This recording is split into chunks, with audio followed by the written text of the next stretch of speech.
Halo semuanya, di video kali ini kita akan membahas mengenai struktur penulisan artikel. Jadi langsung aja kita akan mulai.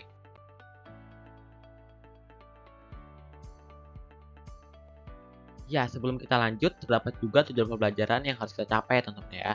Jadi setelah menonton video ini, kalian semua itu diharapkan akan mampu mengembangkan karya tulis ilmiah kalian untuk menyampaikan gagasan ilmiah dengan struktur yang baik dan juga benar. Oke, jadi selamat belajar teman-teman. Nah, jadi teman-teman, pada umumnya artikel ilmiah itu memiliki 5 bagian utama ya. Di antaranya yaitu yang pertama ada pengantar atau introduction, yang kedua materi dan metode atau material and method, yang ketiga ada hasil atau result, yang keempat ada diskusi atau discussion, dan yang kelima ada kesimpulan atau konklusi tentunya ya. Nah, jadi selain dari 5 bagian tersebut, terdapat bagian pelengkap lain yang biasa disyaratkan oleh penerbit untuk dicantumkan. Nah, tapi teman-teman, penulis dapat beragam tergantung ketentuan masing-masing penerbit. Nah, jadi bagian pelengkap dalam artikel ilmiah itu ada banyak.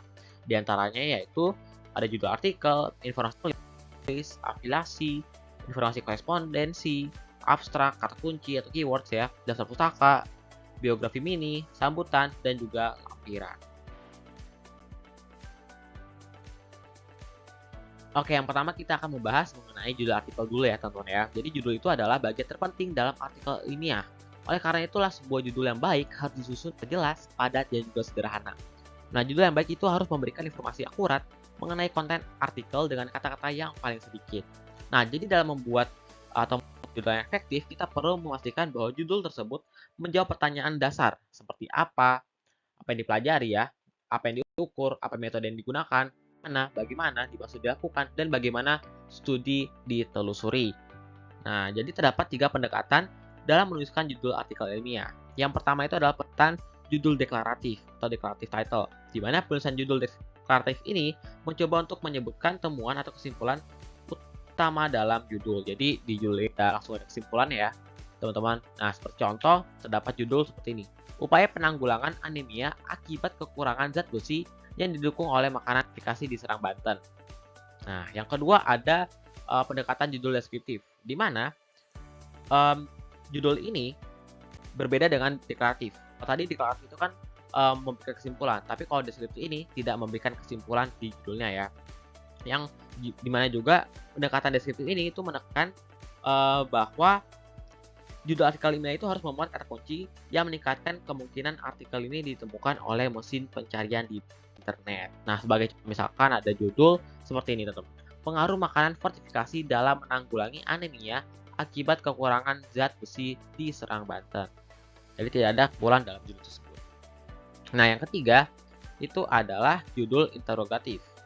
Ya, di mana judul interrogatif ini membuat subjek penelitian dalam sebuah pertanyaan. Jadi judulnya itu bersifat pertanyaan ya.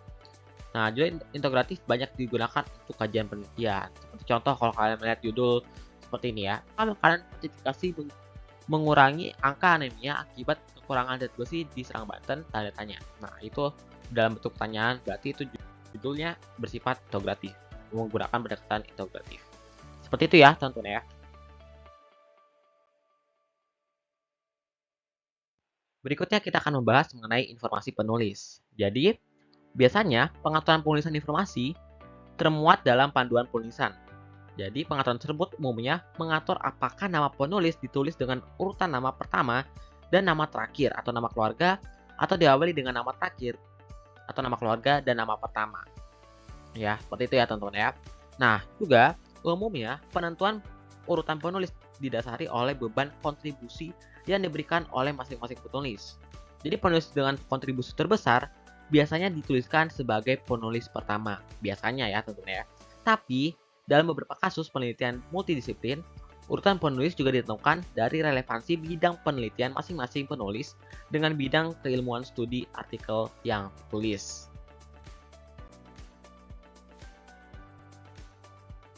Oke, berikutnya tentang abstrak ya teman-teman ya. Dimana abstrak itu adalah bagian paling signifikan dari tulisan. Karena abstrak dibaca oleh banyak orang, bahkan bagi mereka yang ingin maupun tidak ingin membaca tulisan secara keseluruhan. Banyak pembaca termasuk yang pertama kali membaca artikel kita, reviewer atau editor, juga memulai dari membaca abstrak. Sehingga impresi pertama saat membaca abstrak sangatlah penting teman-teman. Undangan pembicara, pendanaan penelitian, persetujuan publikasi artikel dapat diputuskan berdasarkan abstrak yang baik ya. Nah, jadi abstrak yang baik itu kayak gimana? Nah, abstrak yang baik merupakan review mini dari tulisan yang menjelaskan masalah, metode yang digunakan, dan diikuti oleh hasil dan kesimpulan utama tulisan artikel ilmiah kita. Nah, jadi umumnya itu abstrak itu memiliki struktur yang beragam, tapi biasanya itu meliputi yang pertama adalah 1 sampai 2 kalimat yang memuat pengantar dasar ke diskusi ilmiah dari topik yang dibahas. Yang kedua adalah 2 sampai 3 kalimat yang memuat latar belakang yang lebih rinci dan komprehensif ke topik yang dibahas. 1 kalimat yang menjelaskan masalah yang disasar dalam artikel. 1 kalimat menyimpulkan hasil utama secara jelas dan eksplisit. 2 sampai 3 kalimat menjelaskan hasil utama dan perbandingannya dengan penelitian sebelumnya. 1 kalimat menjelaskan hasil dalam konteks yang lebih umum. Dan yang terakhir adalah 2 sampai 3 kalimat memberikan perspektif yang lebih luas terkait dampak penelitian dan tindak lanjut yang dapat dilakukan. Nah, jadi abstrak itu sering diproduksi ulang secara terpisah dari artikel secara keseluruhan, sehingga abstrak perlu disusun untuk mendapat penjelasan konten artikel secara lengkap atau self-explanatory. Sehingga kita perlu menghindari penulisan singkatan tanpa menjelaskan kepanjangan dari singkatan abstrak tersebut. Begitu ya, teman-teman. Nah, setelah abstrak, biasanya itu adalah keywords atau kata kunci ya, teman-teman. Nah, kata kunci ini juga biasanya diletakkan setelah abstrak, benar ya tadi ya, teman-teman. Namun kita perlu memeriksa kembali panduan penulisan pada jurnal yang ingin kita tuju. Nah, kata kunci itu membantu pembaca dalam melakukan pencarian di mesin pencarian di internet atau basis data artikel ilmiah. Nah, pada umumnya nih teman-teman, mesin pencarian dan basis data artikel ilmiah menggunakan kata kunci yang kita tuliskan, selain daripada kata-kata pada judul. Nah, jadi sehingga kita perlu memastikan kata kunci yang digunakan belum termuat dalam judul untuk efektivitas entry pada basis data. Nah, ketika kita menentukan kata kunci, kita dapat mempertimbangkan kata kunci yang membantu pembaca melakukan pencarian di internet. Kata kunci ini dapat berupa lokasi, nama organisasi, konsep, atau istilah metode. Berikutnya ada pengantar. Nah, jadi pengantar itu adalah bagian yang menjelaskan secara rinci dan jelas kenapa kita menuliskan tulisan artikel ilmiah ini. Nah, pengantar memuat informasi latar belakang yang dibutuhkan oleh pembaca untuk memahami dan mengevaluasi penelitian yang kita lakukan.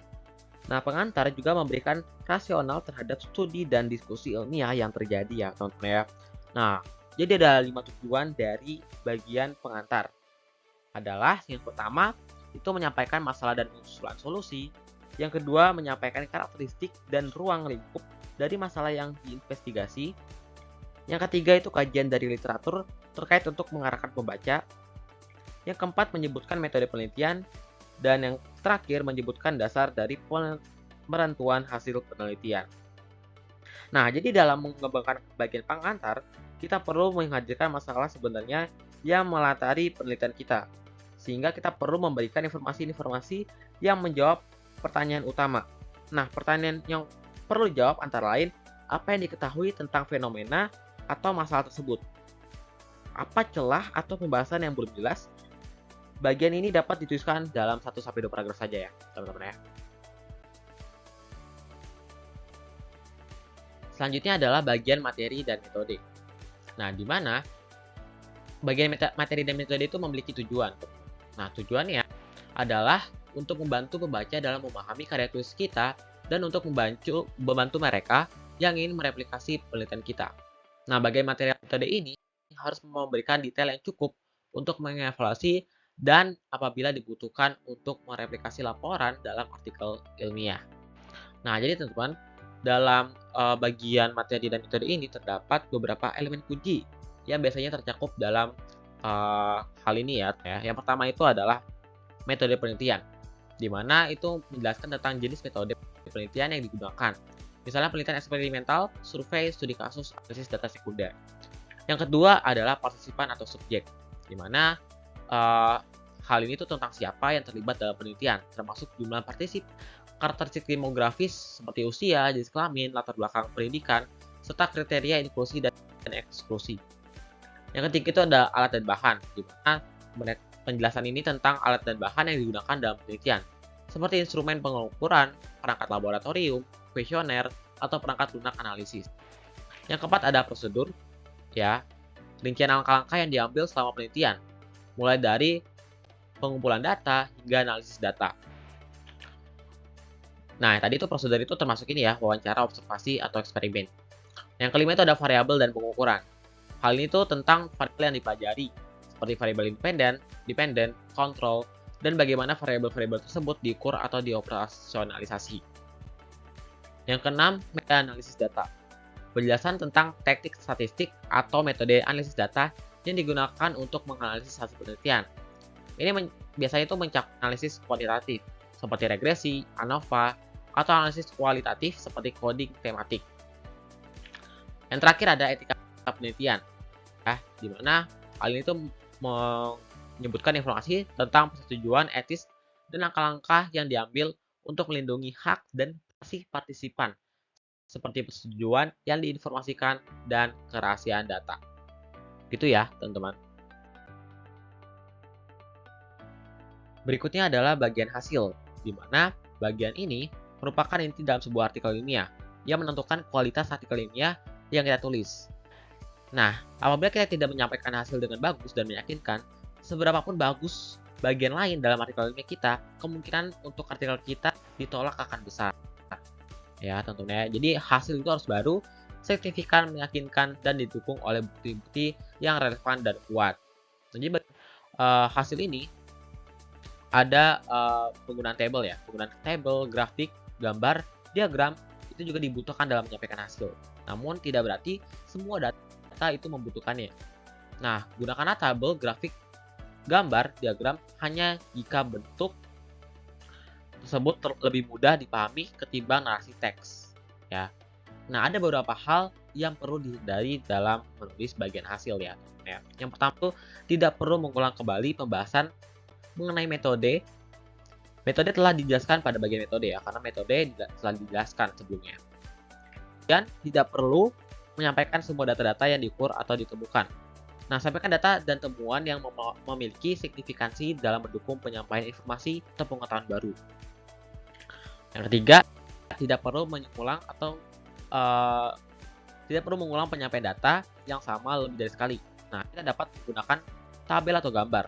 Lalu kemudian menyebutkan kembali data yang dimaksud seperti dijelaskan pada tabel atau gambar tersebut.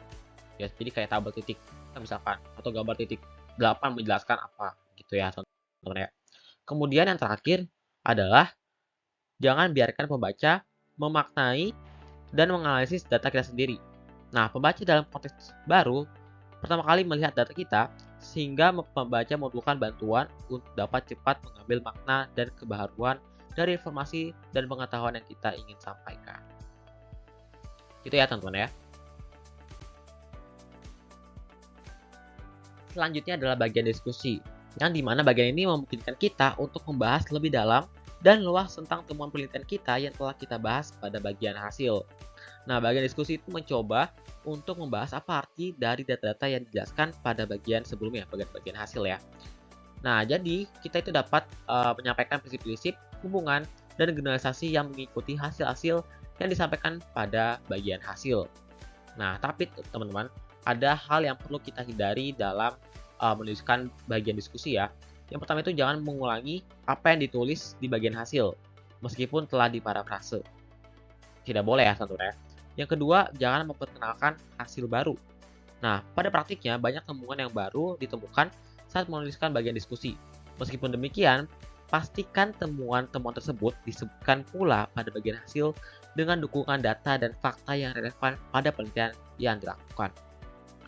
Yang ketiga, jangan mengarahkan bahwa penelitian kita telah menyelesaikan semua masalah. Ini fatal ya teman-teman ya.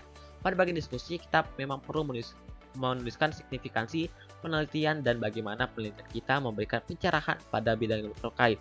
Namun hal tersebut bukan berarti kita menjadi semena-mena atau menjadi dapat mengklaim bahwa hasil penelitian kita dapat memecahkan semua masalah yang ada. Itu sangat fatal. Oke, teman-teman. Nah, kita sudah mencapai bagian terakhir yaitu kesimpulan. Jadi bagian kesimpulan ini bertujuan untuk merangkum poin-poin utama yang disampaikan pada artikel ilmiah.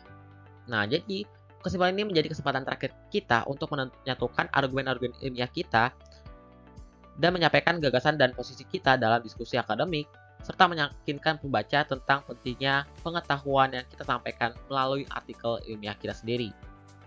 Nah, jadi dalam menulis sebuah kesimpulan, kita harus menghindari untuk membahas informasi atau topik baru yang belum pernah dibahas pada bagian isi, hasil, ataupun diskusi sebelumnya. Nah, sebuah kesimpulan itu harus selalu menyoroti argumen yang disajikan dalam esai. Kemudian, harus selalu merangkum jawaban atas pertanyaan penelitian yang telah disampaikan di latar belakang atau pengantar ya. Yang ketiga itu merujuk pada pertanyaan penelitian untuk menunjukkan bahwa pertanyaan tersebut telah terjawab. Keempat, itu harus selalu memperkuat kembali bagaimana temuan dalam penelitian kita telah menjawab kesenjangan yang dijelaskan pada bagian pengantar. Dan yang terakhir itu menjelaskan upaya tindak lanjut yang dapat dilakukan terkait temuan dalam penelitian kita. Nah, hal-hal tersebut adalah hal yang paling penting dalam kesimpulan. Baiklah teman-teman, setelah kita membahas mengenai struktur penulisan artikel ilmiah, kita dapat menyimpulkan bahwa artikel ilmiah itu umumnya terdiri dari bagian pengantar, metode, hasil, diskusi, dan kesimpulan aja teman-teman. Tapi judul artikel ilmiah, informasi penulis, abstrak, dan kata kunci juga sangat penting penyusun artikel ilmiah yang efektif dan efisien pastinya. Nah, setelah kita mempelajari dan membahas mengenai struktur penulisan artikel ilmiah, berikan pendapat kalian mengapa menulis artikel ilmiah itu sangatlah penting. Kalian bisa menjawab pertanyaan tersebut di kolom komentar di bawah video ini ya teman-teman ya. Oke, terima kasih. Baiklah teman-teman, jadi kita sudah berada di ujung video dan hari ini kita telah mempelajari mengenai apa saja struktur penulisan artikel ilmiah. Semoga video ini dapat bermanfaat buat kalian semua. Terima kasih dan sampai jumpa di video selanjutnya.